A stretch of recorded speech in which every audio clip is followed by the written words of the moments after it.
Alam mo ba nitong 2025 hanggang early 2026, may isang microphone na paulit-ulit na tinatawag ng reviewers at mga content creator bilang best budget mic at king of budget microphones. At hindi ito basta sabi-sabi lang.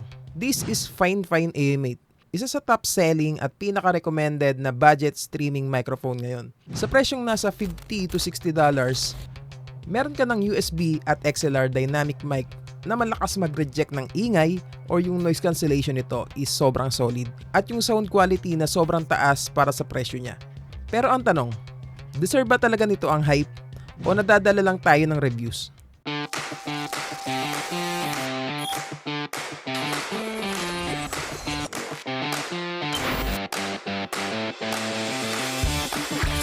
Quick disclaimer lang Thanks Fine for sponsoring this video. Yes, pinadala nila tong mic pero malinaw ang usapan namin na honest review pa rin ang ilalabas ko dito. Kung may nagustuhan ako, sasabihin ko at kung may ayaw ako, sasabihin ko din. Para sa mga bago sa channel, ako si Trixbody PH. Matagal ko ng dream na magkaroon ng microphone na ito. Ang Fine AM8. Hindi lang dahil sikat siya, kundi dahil isa siya sa pinag-uusapang budget microphone para sa gamers at content creators. Isa siyang dynamic microphone na may USB at XLR and may RGB, may mute button at ginawa talaga para sa streaming at gaming. At kung bago ka dito, ang content ng channel na to ay tungkol sa internet tricks, YouTube tips at honest product reviews. Kaya sa video na to, susubukan natin kung totoo ba ang hype at kung sulit ba talaga itong microphone na ito. Simulan natin sa unboxing. Pagbukas pa lamang natin ang box, ito na agad yung makikita natin. Inside the box, we have the user manual, the desk stand, Fine AM8 microphone itself, and the USB cable, na USB-A to USB-C cable. So meaning, pang PC lang talaga siya or pang laptop and pwede rin siya sa PS5 or PlayStation. Pagdating naman sa build quality, klaruhin natin to. Ang body ng Fine AM8 ay hard plastic. Hindi siya full metal. Pero hindi ibig sabihin nun, mahina o cheap na siya. Yung yoke nito o yung mount ay metal. Ayan, kung makikita nyo, solid siya at hindi siya madaling mabali. Ayan. So kahit atak-atakin mo siya, matibay talaga siya. At yung desk stand naman nito or yung base ay metal din. Kaya stable siya sa mesa kapag pinatong mo siya. Yung pagka-plastic niya is makapal hindi yung manipis na parang laruan lang. So overall, balance yung design niya. Magaan sa body, pero matibay sa critical parts. May RGB lighting din dito sa ilalim. Ayan, kung makikita nyo. And then may touch mute button dito sa harap. And then nandito yung gain control direkta sa microphone. Isa sa pinakamalakas na dahilan kung bakit sumikat ang AM8 ay yung kanyang dual connectivity. So first is yung kanyang USB mode. Plug and play, direkta lang sa PC ninyo, sa laptop, or sa PS5 or PlayStation. Perfecto para sa mga beginners.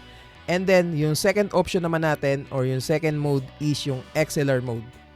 Kung may audio interface ka, pwede kang mag-XLR for more control and future upgrade. Bago natin subukan yung kanyang sound, let's break down quickly yung kanyang specs. The Fine Ampligame AM8 is a budget-friendly dual mode. USB-C and XLR cardioid dynamic microphone designed for gaming and podcasting. Meron na itong 16-bit and 48 kHz resolution, built-in RGB lighting, touch-sensitive mute button, at analog gain volume controls. Yung frequency response niya ay 50Hz to 16 kHz at meron siyang SN ratio na 80 dB with a V-shaped sound profile para malinaw ang boses sa recordings. Compatible ito for Windows, Mac, PS4, and PS5. Meron itong plastic body, metal mesh, and kung makikita nyo, metal mesh grill with foam windscreen. Ito siya guys. Sobrang ganda nung kanyang windscreen guys, yung wind foam niya. Para siyang gamosa. Kung makikita nyo siya sa personal and kung hahawakan nyo siya is napaka-premium ng kanyang wind foam. Compared dun sa Maono PD100X ko na dynamic microphone na parang ganito rin, kamukha rin niya. Compare natin dito. Ayan, kung makikita nyo. Ayan. Sobrang magkaiba nila. Ayan, ibang-iba siya guys. Mas maganda talaga yung wind foam nitong Fine AM8. Okay, tapos na tayo sa specs. Ngayon, subukan na natin yung kanyang sound test. Ito yung tunog niya sa normal speaking voice, raw audio, walang EQ, walang effects. And then, ganito naman kapag nag-gaming tayo. Siyempre, hindi natin maiiwasan na sumigaw tayo or maingay. Malinaw, hindi sabog, at hindi masakit sa tenga. Ngayon, susubukan naman natin buhayin yung aircon natin, guys. Ayan. So nakabukas na yung aircon natin and then yung electric fan is naka-on din. Pati yung fan ng ating PC dito is naka-on din yan. Susubukan natin tumahimik.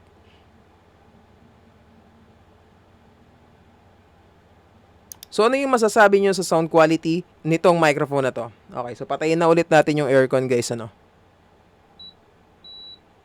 May konting ingay sa paligid and dito mo makikita ang lakas ng dynamic microphone. So ngayon, pag-usapan naman natin yung pros and cons nitong microphone na to.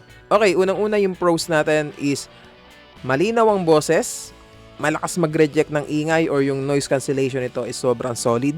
And then naka-dual connectivity na siya, meaning naka-USB and XLR cable na siya. And then may mute button dito so hindi na natin kailangan pumunta pa sa settings para i-mute yung ating microphone. And then last is stable yung kanyang mount. And then napakatibay nitong kanyang yoke. And then yung kanyang metal base. And then mas maganda to kung gagamitin mo siya na nakakabit sa boom arm.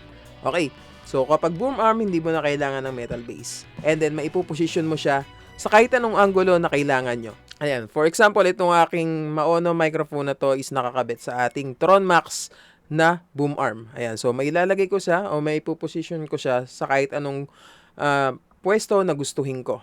Ayan, so hindi ko muna kinabit yung fine AM8 natin dito sa ating boom arm. And then, hinahawakan ko lang muna siya ngayon. Para naman sa cons o yung mga hindi ko nagustuhan dito, unang-una, medyo malaki siya. Medyo bulky. Okay, and then kailangan malapit ka sa microphone.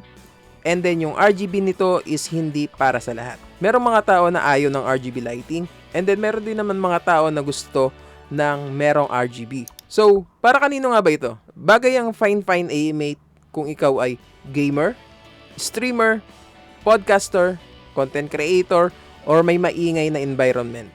Para sa final verdict natin, so, sulit nga ba ang fine AM8? Para sa akin, oo, sulit siya.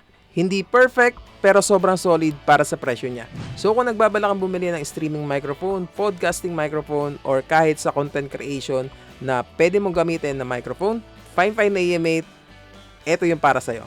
Kung nakatulong tong video na to, i-like mo na. May tanong ka, comment mo lang. At kung gusto mo ng honest tech reviews, subscribe ka na. Salamat sa panonood and kita-kits sa next video. Muli, ito po si Trix Body PH. Tandaan, daig ng taong matanong, ang taong nagmamarunong. God bless po sa lahat. Yun lang. Salamat.